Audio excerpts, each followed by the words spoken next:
Hello বন্ধুরা, কেমন আছেন সবাই? কেমন হলো সবার ঈদ যাত্রা? আপনাদের এই ঈদের খুশিকে আরও একটু হাস্যকর ও মজাদার করতে আমি হাজির হয়েছি তেরা বাঙালির আরও একটা নতুন এপিসোড নিয়ে। আজকে দেখতে পারবেন ঈদ যাত্রা নিয়ে বাঙালিদের করা অস্থির সব কর্মকাণ্ড, যেগুলো দেখে হাসতে হাসতে আপনি মাটিতে গড়াগড়ি দিবেন।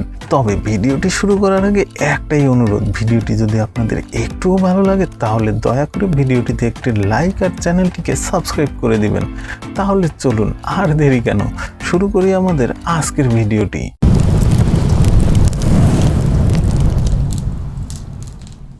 বন্ধুরা, ভিডিওর শুরুতেই থাকছে এই অস্থির বাঙালি। এই মহাশয় ট্রেনের ভিতরে এবং ট্রেনের ছাদে কোথাও জায়গা না পেয়ে কি একটা কাণ্ড করে বসলো দেখুন।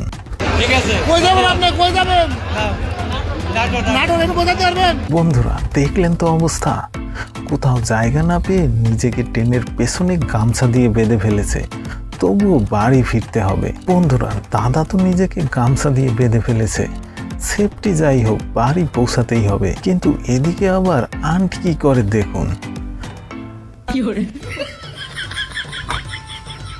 কি অবস্থা দেখছেন?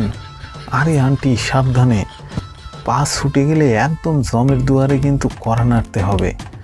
আন্টি রিকশায় উঠতে গেলে হাওয়া বেরিয়ে যায়, অথচ কিভাবে ট্রেনের ছাদে উঠছে দেখছেন? বন্ধুরা, দেখলেন তো আন্টি কিভাবে ট্রেনের ছাদে উঠলো? এভাবে বোধহয় আমিও উঠতে পারবো না। বন্ধুরা, ঈদ আসলেই যেন ঠেলাঠেলির মেলা শুরু হয়ে যায়। এখানে কার বউকে কে ঠেলে বোঝাই মুশকিল। এমনই একটা ভিডিও এবার দেখব, চলুন। বাহ বাহ বাহ, দেখছেন এভাবে ঠেলেও যে মানুষের উপকার করা যায়, এই ভিডিওটা না দেখলে বুঝতেই পারতাম না। তবে এই সেম ঠেলাটা যদি অন্য কোনো সময় দিত তাহলে ঠেঙিয়ে লাল করে দিত, কিন্তু অবশেষে বাড়ি পৌঁছাতে পারবে। বন্ধুরা, ঠেলাঠেলি যখন শুরু হয়ে গেছে তখন ঠিক এমনই আরেকটি ভিডিও দেখি, চলুন।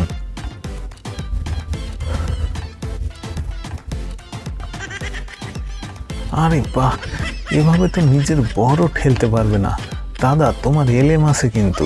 বন্ধুরা, এদের কাণ্ড দেখে আমার কি মনে হচ্ছে জানেন? এবার ঈদের ছুটিতে মনে হয় আজরাইলও ছুটিতে গেছে, তাই তো এরা ওপেনলি আজরাইলকে চ্যালেঞ্জ জানাচ্ছে। কিন্তু ভাই, এই চ্যালেঞ্জ অ্যাকসেপ্ট হবে না, কারণ আজরাইল ছুটিতে আছে। তা না হলে এদের যে কি অবস্থা হতো একবার ভাবুন। বন্ধুরা, চলুন এবারের ঈদের বড়লোক ফকিরকে দেখাই, যে কিনা 100 টাকার নিচে ভিক্ষাই নেয় না।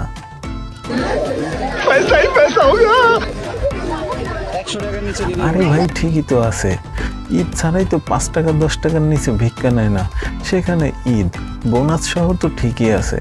তো বন্ধুরা, এবার বলুন আজকের ভিডিওটি কেমন লাগলো? আশা করি আজকের ভিডিওটি অনেক অনেক বেশি ভালো লেগেছে। ভিডিওটি যদি আপনাদের একটু ভালো লাগে তাহলে দয়া করে ভিডিওটিতে একটি লাইক আর চ্যানেলটিকে সাবস্ক্রাইব করে দিবেন। আমি আজকের মতো বিদায় নিচ্ছি, ফিরে আসবো পরবর্তী ভিডিওতে নতুন কোনো তেরাদের নিয়ে। সে পর্যন্ত সবাই ভালো থাকবেন, সুস্থ থাকবেন। আল্লাহ হাফেজ।